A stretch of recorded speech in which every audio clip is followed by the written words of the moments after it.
Assalamualaikum warahmatullahi wabarakatuh. Di sini dia Hari Suryaningrum yang kali ini akan membahas soal 3 di akuntansi keuangan lanjutan tentang konsolidasi neraca. Soal 3 ini ditujukan untuk kelas E ya. Dan sebelum kita menjawab, kita harus pahami dulu soalnya. Ya, sekali lagi, sebelum menjawab, pahami dulu soalnya, apa saja informasi yang diketahui dan apa saja yang ditanyakan. Nah, mohon maaf juga untuk kelas E karena video paparan kelompok 3 itu sepertinya ketindih dengan video lain, jadi nggak ada. Langsung saja, jawaban sudah saya buat untuk mempercepat penyelesaian soalnya, mempercepat video juga. Nah, ini soalnya, PT Petro mengakuisisi 90% PT Semar pada 1 Januari 2019. Nah, kemudian dengan cara mengeluarkan 20.000 lembar saham, yang saham tersebut nilai nominalnya adalah 10.000 per lembar. Neraca PT Semar ada di samping ini. Di sini kita lihat adalah neraca sebelum akuisisi, ya. Nah, kita lihat di sini ada nilai buku dan nilai wajar. Ternyata kedua perusahaan dikatakan sepakat dengan nilai wajar aset neto yang diakuisisi. Nah, kalau dari kalimat pertama itu tidak diketahui berapa harga pasar dari saham PT ini ya, dengan mengeluarkan saham ini 20.000, saham PT Petro ini tidak tahu harga pasarnya berapa. Nah, ternyata harga pasar diketahui melalui kesepakatan ini dengan menetapkan nilai wajar. Nah, nilai wajarnya adalah net aset ya, aset neto, yaitu aset dikurangi dengan kewajiban. Oke. Jadi di sini ada yang under value, ini over value persediaannya, kemudian tanah under value, bangunan under value, dan utang usahanya under value. Oke. Nah, kemudian ternyata bangunan masih punya manfaat 20 tahun, tidak ada keterangan yang lain. Untuk tahun 2019, PT Semar melaporkan laba 60 dan dividen 20. Selanjutnya diminta hitunglah harga pasar. Nah, ini dia diminta hitung, berarti kita harus menentukan berapakah nilai pasar dari net aset yang diakuisisi. Nilai pasarnya adalah net asetnya ini 450.000, itu dihitung dari total aset dikurangi dengan total liabilitas, ketemulah 450. Kepemilikannya 90% dikalikan 90%, maka nilai investasi adalah 405.000. Jumlah lembar saham tadi yang diterbitkan adalah 20.000 lembar. Dengan nilai 405.000, maka harga pasar sahamnya adalah 20,25 per lembar. Ya, atau 20.250 dalam ribuan rupiah ya. Nah, selanjutnya kita juga untuk menjawab soal B, yaitu ayat jurnal yang dibuat PT Petro, yaitu PT Petro adalah PT investor ya. Maka kita berpikirnya ke bab 2, yaitu catatan akuntansi untuk investor. Nah, ini kita harus tahu berapakah eksesnya, ya kan? Nah, kita lihat eksesnya adalah 405, ini adalah 90%-nya. Kalau kita 100% kan, 405 dibagi dengan 90%, ini kan dibaginya dengan 90%, maka ketemulah 450 sebagai fair value yang diimplikasikan, nilai wajar implikasinya. Kemudian dikurangi dengan nilai buku ekuitas, yaitu 340.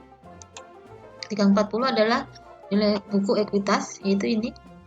Nilai buku ekuitas itu sama dengan nilai ekuitasnya ya. 130 tambah 210 adalah 340.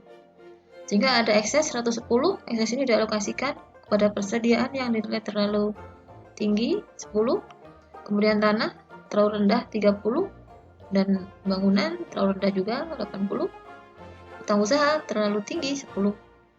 Nah, amortisasinya ini dia. Kita amortisasi kenapa? Karena kita harus nanti mencatat jurnal di Petro ya. Amortisasinya persediaan, kita amortisasi kenapa? Meskipun di soal tidak ada keterangan bahwa persediaan tersebut terjual, tapi dengan kata-kata FIFO ini, first in first out, artinya persediaan pertama yang masuk adalah yang pertama kali terjual. Nah, kalau ekses ini timbul pada 1 Januari, saat akuisisi 1 Januari 2019, maka per 31 Desembernya, karena FIFO dia sudah terjual. Oleh karena itu diamortisasi keseluruhan ekses di persediaan sebesar 10.000. Ya. Kemudian untuk tanah, bangunan tadi ada masa manfaat 20 tahun, dibagi 80.000 bagi 20 tahun, di minus 4, karena dia adalah under value, sehingga sisa ekses bangunan 31 Desember yang belum diamortisasi adalah 76. Kemudian hutang usaha juga ada over value. Di keterangan tidak ada kata-kata bahwa hutang usaha itu dilunasi atau dihapuskan, sehingga tidak ada amortisasi untuk hutang usaha. Tetapi kalau mahasiswa merasa, oh Bu, hutang usaha ini kan hutang lancar juga. Nah, kalau hutang lancar, berarti kan juga harusnya sudah lunas pada 31 Desember. Boleh-boleh saja, tapi tuliskan asumsinya ya. Tuliskan di sini asumsi bahwa utang usaha tersebut dilunasi. Jangan dihapuskan ya, karena penghapusan utang itu butuh kebijakan sendiri dan persetujuan dari pihak debitur. Oke? Debitur dan kreditur, sorry. Nah, sehingga pada asumsi saya di sini tidak membuat asumsi, jadi anggap saja hutang usaha yang under over value tadi masih ada. Di 31 Desember masih ada hutang usaha yang over value, sehingga total jumlah yang belum diamortisasi untuk ekses adalah 116.000. Oleh karena itu, dengan menghitung jurnal ekses tadi, perhitungan ekses tadi, maka kita bisa membuat jurnalnya lebih ini tadi untuk menghitung ini income from S ya, laba dari S. Oke. Yang pertama adalah jurnal Petro investasi dulu kan 1 Januari. Ini 1 Januari ketika Petro investasi di Semar yaitu sebesar 405. Itu didapat dari ini tadi pada saat dia mengakuisisi ini 405. Kemudian modal sahamnya adalah diterbitkan 20.000 ya kan, dikalikan nilai nominal 10, sedangkan TMD-nya atau tambahan modal setahun atau paid in capital adalah 205. Itu dihitung dari selisih antara harga pasarnya 20,2 dikurangi 10 ya, dikalikan dengan 20.000 lembar. Oke. Itulah sehingga ini selesai untuk mencatat akuisisi Semar di 1 Januari. Kemudian di 31 Desember kita Petro mencatat adanya income from S ya. Di sini saya persingkat saja income from S-nya, langsung saya buat perhitungannya. Sebetulnya bisa dicatat satu-satu ya. Jadi bagian labanya catat dulu. Jadi ini adalah invest pada income 54.000. Kemudian amortisasi persediaan ini adalah invest pada income juga 9.000. Kemudian ada amortisasi bangunan, income pada invest 3.600. Bisa satu-satu, tapi di sini saya langsung menjadi satu saja. Nah, 54 dari mana? Dihitung dari laba. Tadi dikatakan labanya adalah 60.000 ya.